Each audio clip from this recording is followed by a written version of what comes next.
There is a specific kind of pain that comes after a breakup.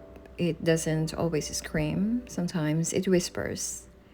It shows up when you wake up and forget, just for a moment, that the relationship is over. It appears when you reach for your phone without thinking.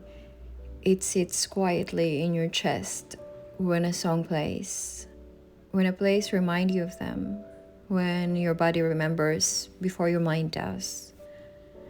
And the most confusing part, you know the relationship ended. You know why it didn't work. You may even know that moving on is on the right thing. So, why does it still feel impossible? Why does your heart refuse to catch up with logic? Why does your body ache as if something physical has been taken away? Why does time feel distorted? Some days frozen, other days unbearably fast. Today, we're going to talk about the real psychology of breakups. Not the motivational quotes, not just love yourself, not time heals everything.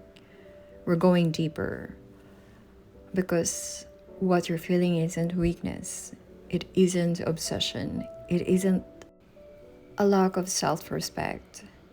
It's biology, it's attachment, it's memory, it's your nervous system trying to survive loss. And once you understand why moving on feels impossible, something powerful happens. You stop blaming yourself, you stop fighting your emotions, and you finally start healing for real. Part 1. Breakups are not just emotional, they are biological. One of the biggest misunderstandings about breakups is the belief that they're just emotional. They're not. A breakup activates the same brain regions involved in physical pain, withdrawal, and threat detection. When you're in a relationship, especially a close, emotionally bonded one, your brain releases chemicals like dopamine, that's for reward and pleasure, oxytocin, that's for bonding and safety, serotonin, emotional regulation. Over time, your partner becomes associated with relief, comfort, and stability.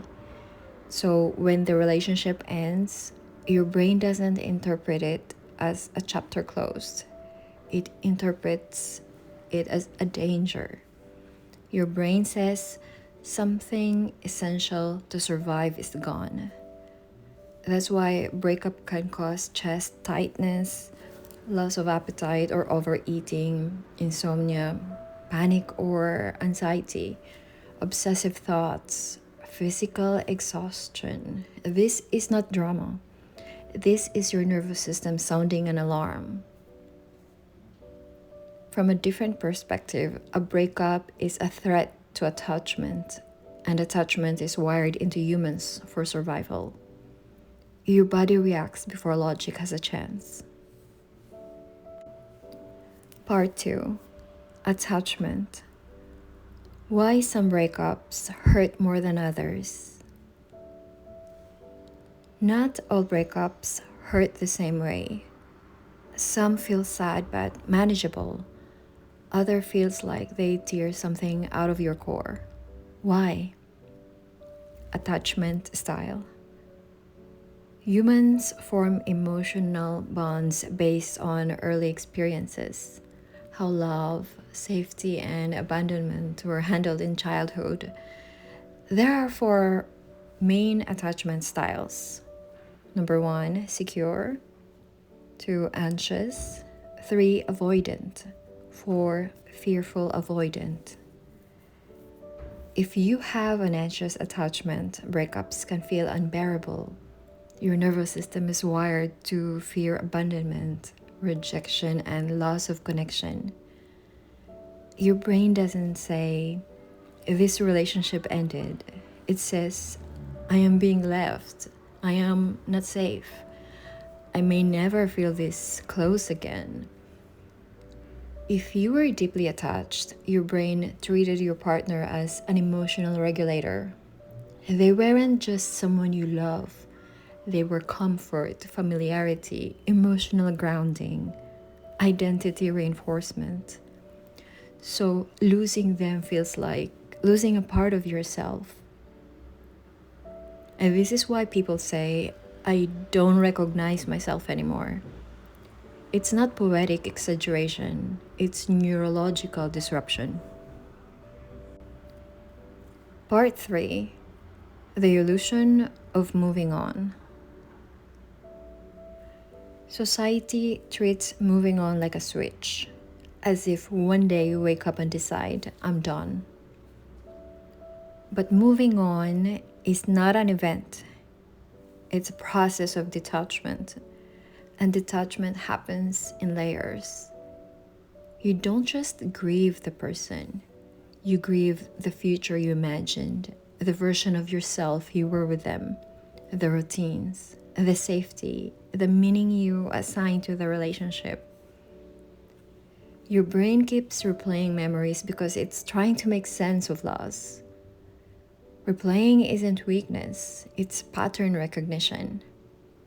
Your mind is asking what changed? What did I miss? How did something so real disappear? Closure don't come for answers. It comes from integration. And integration takes time. Part 4: Why your brain can't let go, even if you want to let go. One of the most frustrating breakup experiences is this. You want to move on, but your mind won't stop pulling you back. You replay conversations, you imagine different outcomes, you check their social media, you wonder if they miss you. This happens because your brain is addicted to the bond, literally. Romantic attachment activates the same pathways as addiction. When the bond is broken, your brain goes into withdrawal. Withdrawal looks like cravings, thinking about them, obsession, emotional high and lows, anxiety when there's no contact, relief when you get any sign of them. That's why no contact feels painful at first. You're not just missing a person, you're detoxing from a neurological loop. And just like any withdrawal, the discomfort doesn't mean you're failing. It means your brain is recalibrating. Part 5: The role of memory. Why you remember the good more than the bad. After a breakup, memory becomes selective.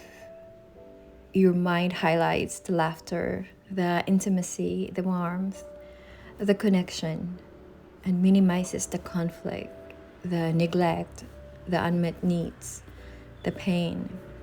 This isn't denial, it's loss bias. Your brain is wired to preserve attachment, so it clings to positive memories to avoid emotional collapse. This creates the illusion that you were perfect, it was rare, I'll never feel this again. But memory is not reality, it's reconstruction.